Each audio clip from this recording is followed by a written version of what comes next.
Well, hello. I'm not sure how this is going to work, but we'll just go with the flow and hopefully you will enjoy this dye-in demo. Now, I'm going to do some dyeing for you. I'm trying to get the camera into a position where you can see quite a few things, so I have to bob down. So we're going to use some alpaca yarn, which I've just pulled a couple of packets out of the shop. And this one has got some slight colour in already. There was a little bit of a colour went through with the blend. This is what we call medium fawn. It is a fawn blend, but it's probably about the darkest that I would dye, over dye. And this one is going to dye like it was white fleece, practically. So I have prepared that already, and I've got, if you can see, on the table here you can see the wool that's been prepared. So it's been soaking for about 20 minutes in some hot water and some dishwash liquid, and that just helps the dye stick to the fibre. You can do this process with wool or with alpaca. This is alpaca, and you just need to have a natural fibre. The dyes that I have don't stick to to synthetics and things like that. So the dyes that I'm going to use are these landscape dyes, and I'm not sure if that's flipping it round for you on the Facebook thing, but these are pretty easily to get hold of. It's out of Australia, but there is, I think, a New Zealand supplier, so they're quite handy tubs to buy dyes. I've also used food colouring in the past, but I kind of think, why use that? But some people do use the full colouring. And the other dyes that I've used are the Ashford dyes that you can buy quite locally. They're down in Christchurch, and there's a number of Ashford dealers that that stock these dyes. The landscape ones I quite like. There's another brand called Terry Dyes that you can get hold of, which are also quite good, but they they just need hot water rather than coolish water. So I've got some dye already made up from some dye, and I did some while back, and I'm just going to go through making a little bit of dye up for you so you can see that process as well. So I haven't been in my dyeing box for some while, so forgive me if I'm rummaging around to find things. So this is just a normal measure spoon that you have in the kitchen, and these are from Countdown. I was a bit disappointed when this changed the size of their jars. Grant used to eat hot jam in these jars, and I had heaps of jars for dyeing, but it's about, I think it's about, I don't know, half a kilo of jam was in there. So as you work with it, this is kind of like, this is a 2 ml spoon, but it's quite a generous 2 ml spoon. As you work with the dye, it tells you on the back what, how much to actually use in the mixture. The more dye you put in, the stronger your dye will be. There we go. So we're back again. So while we were waiting for the internet to come back on, I just got some white vinegar. So again, cheapest brand white vinegar from the supermarket. And this is the mordant that helps the dye stick. One of those old-fashioned spoons, you know, the proper tablespoons. And 2, maybe 3 spoonfuls of white vinegar. Let's put that down on the floor. The next thing that's useful is these skewers that you can get for kebabs and things. Make great stirring sticks. So I'm just going to stir that into the dye. I want the dye to kind of dissolve in there, and then I'm going to top it up. This is just water. It pays to know what's in your bottles if you're reusing your milk cartons or your vinegar bottles, but you can pretty much smell if it's just vinegar or water. So I've got that a bit of a stir, and as I said earlier, you can put as much dye in to make a stronger colour, or you can work with the dyes yourself. Now you have to bear in mind that your skin is a big organ, and the dyes, although they're not super toxic, you kind of be better to wear gloves. I haven't got gloves on because you don't really want them on your fingers. So I prepared this earlier. I just laid out Glad wrap, whatever you call it, where you are. So this is Glad wrap, cling film, sandwich wrap, whatever it's called, and I generally buy it in the big catering rolls, and I lay out one and then another one and overlap quite well in the middle so that I don't get any leakage, or try to avoid leakage.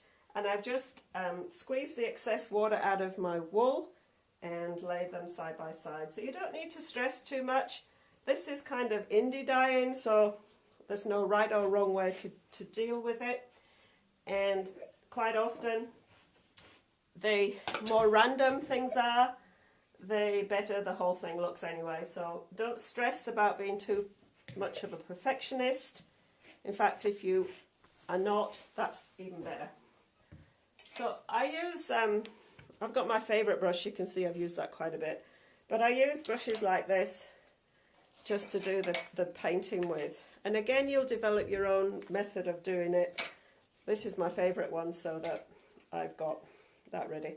Now, I haven't got yellow here because yellow does take a lot more to actually get onto the dye. And because I'm doing an over dye, it doesn't give you a good colour. So I've got teal, purple, hot pink, and that was red. I think it was red, or it might be a hot pink, but we'll see.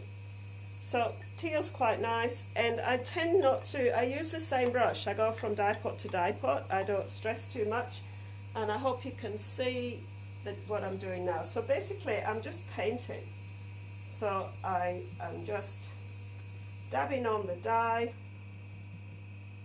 and again you can put as much or as little on as you want. You can leave it with the natural colour coming through, or you can completely cover the dye.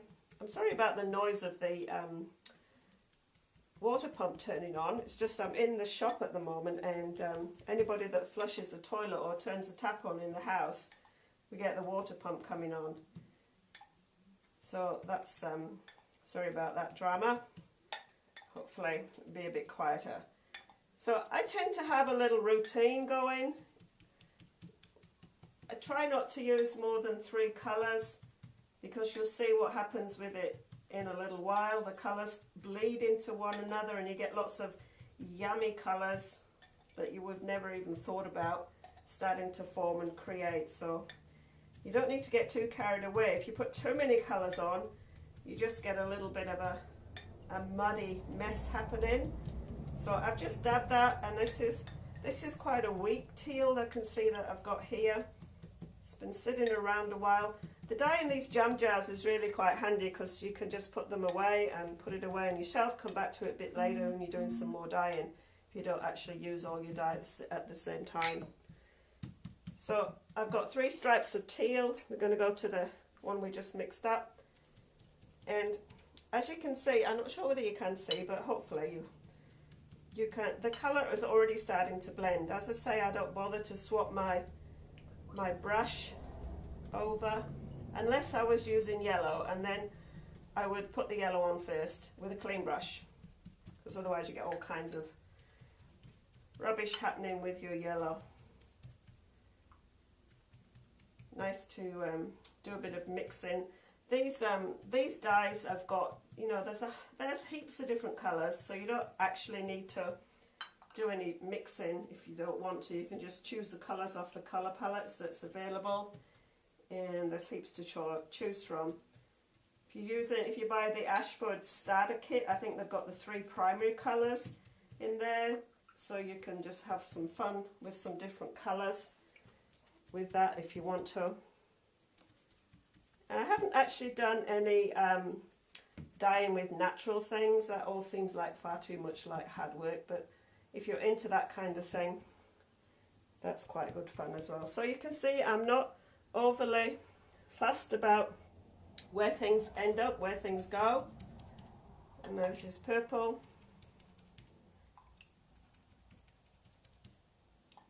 So purple. I suppose you could ask me some questions by typing something in the comments, those of you that are watching. This is really great fun. You've got food colouring in your cupboard, and you've got some wool, not acrylic, but some proper wool of a pale colour. Great thing to do with the kids. Just need to remember to put the vinegar in so that help the dye stick to the wool. You can do it with, obviously you can start doing fun with tie-dyeing and things like that. I think all that's coming back into vogue again. I remember back in the 70s, well, that's showing my age now, we just did tie-dye t-shirts and things, and they're all kind of trendy. So I've got those 3 colours on, and I have left a little bit of white peeking through on some of them. I like purples and hot pinks, teals, great colours.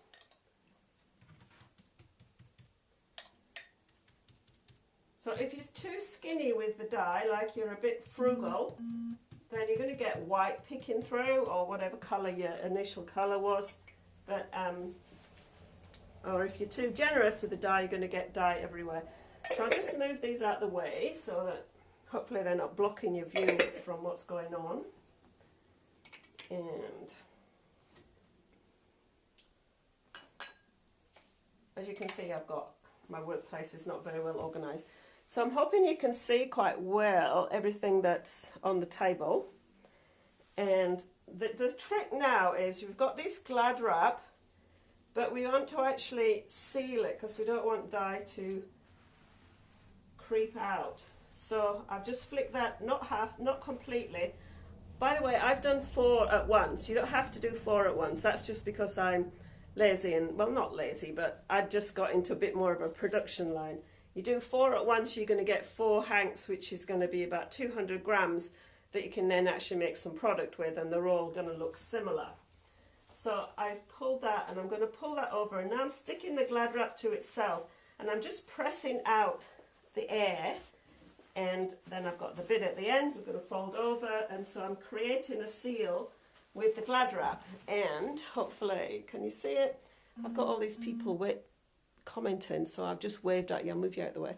So you can see that I've got like white peeking through, and on that side I've got a bit of white peeking through. So, and it's kind of like, this is how I put the dye on. This is a bit boring. So I've got a couple of choices now, and this is the fun part, because if I squish it from one end to the other, I'm going to send all the dye that's inside that parcel, a little parcel, into each other, and it's going to blend more, which can be really good.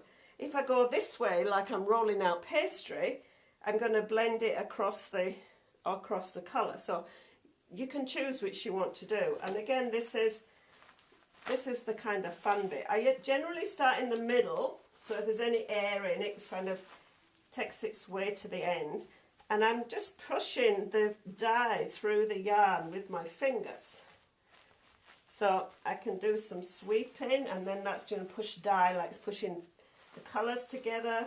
Or I can say, well, I want that to be a little bit more red there, and it's got some dye coming through.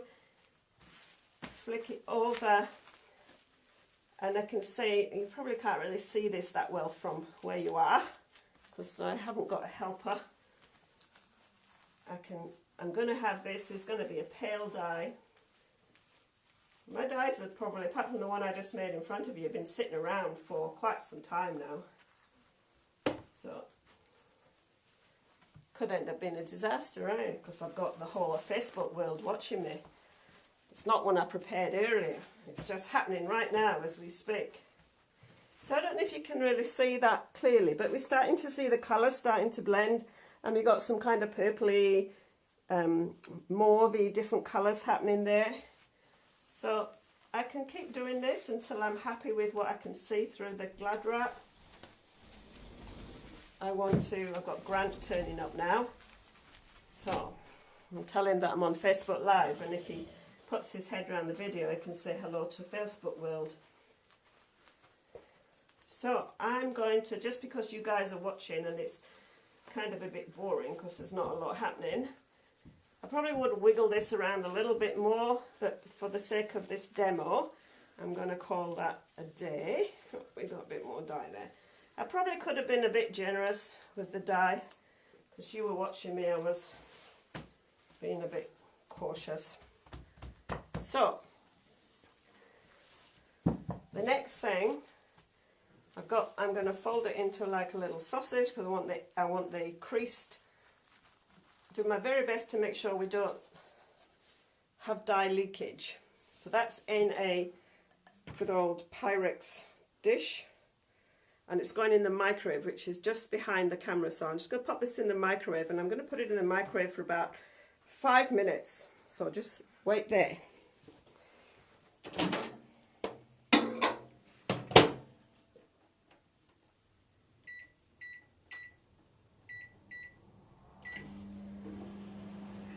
So obviously when you're doing your dyeing, you don't want to use the dish that you're going to cook the dinner in. That's a specific Pyrex dish that I use just for dyeing. I don't do anything else with it. And this is an old microwave that is just craft microwave. This bit I'm doing now is laying out the glad wrap, and this is probably the hardest part of the whole process. If you've ever had a struggle with some glad wrap, you'll understand what I mean here. So, lay out the glad wrap. So we're going to do another one while that's microwaving. So this one is the fawn. Again, it's been prepared. Put the 5 on. Now this is an over dye, so this is what we call a medium fawn. It's a blend, so there's a bit of a mixture gone in. We've made this yarn in the mill here. So this was been a blend, a bit of white, a bit of browns. It's gone in. So those are been prepared the same way before, and I've got 4 of them laid out. Now, as I said, you could just do 2 at once. It does make life easier. So because this is a darker colour, I need to actually be a bit more generous with the dye. So, yeah, that painted, I got that on there. So I just put a bit more dye on there.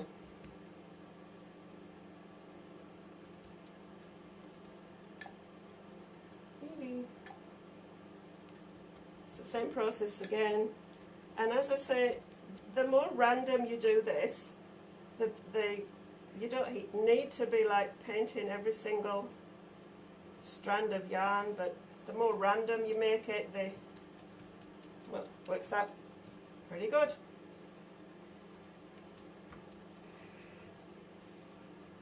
So we put quite a bit more dye on this time, and a bit more colour blending going on.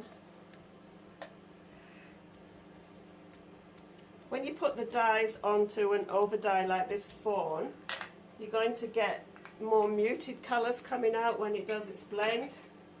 So this is nearly out of the green, so you might just have to be a little bit more frugal. Oh, I don't do frugal. So we'll just pop it on. So you can be as quick and as random as this. After I finish this video, probably tomorrow because these need to dry, I'll show you what they turned out like.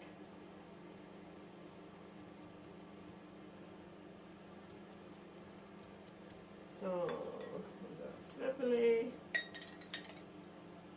As I say, these dyes that I'm using now have been sitting around for a while, so it kind of chose my colours for me.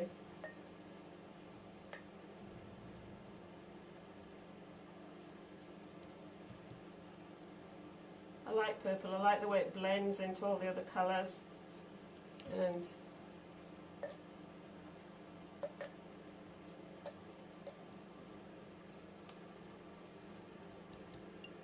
if you've got some white fleece, you can kind of just put flecks of dye on, and they kind of looks quite neat. Looks like it's got little bits of oh, that was a hot pink, I think it is. We'll just brighten this up a bit with a bit of hot pink. Hot pink on the fawns obviously doesn't come out quite so hot.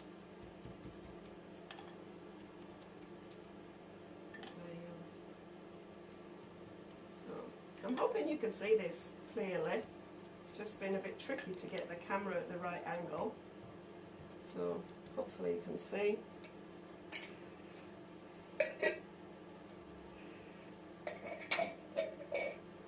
it's the same trick again. I'm going to fold it part way over, get some of the air out, and let the wool stick to itself, seal up the ends. Whoops, that didn't quite seal.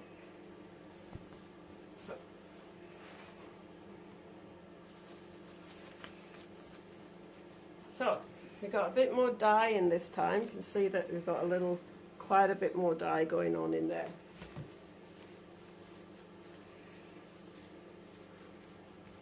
And certainly as you're doing this squishy part, you can feel what's happening. You might have heard the microwave ping. So that's...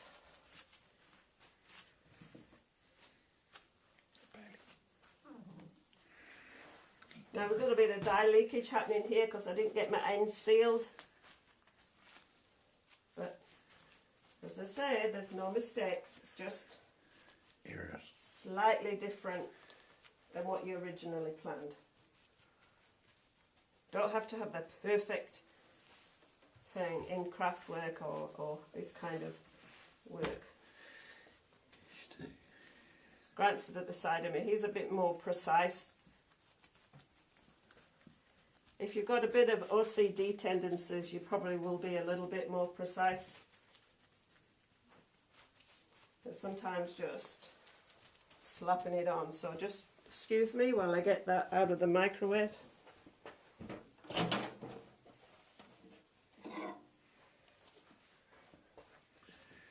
So when it comes out of the microwave, it is hot. I'll just pop this one back in while we carry on talking. So you need something to hold the dish with.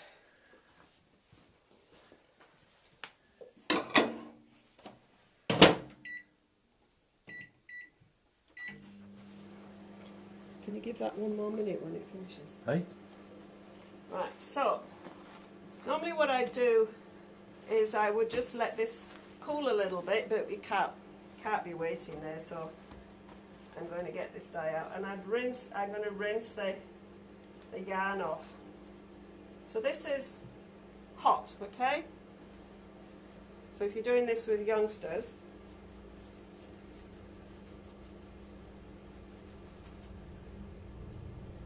okay, I think you might be able to see the stain. So we can see that we've got that all nicely dyed, and you can see we've got some blending and we've got some different colours happening, and we've got a little bit there where we've got some of the original colour peeking through. So, and the next one. So when we rehank this, when this is dried and it's rehanked, it's going to look quite different. And I will take it into the house shortly, rinse that off, and do the rehanking later, and also the over dye one that's in the microwave right now. And oh yeah, sometimes you get tangle happening, but it just means you have to be a little patient. Sometimes it pays to. I just have 2 ties on these skeins, and sometimes a 3rd or a 4th tie can help. So that's that over dye. So I'm going to hopefully you enjoyed that, and then unfortunately we make plastic waste.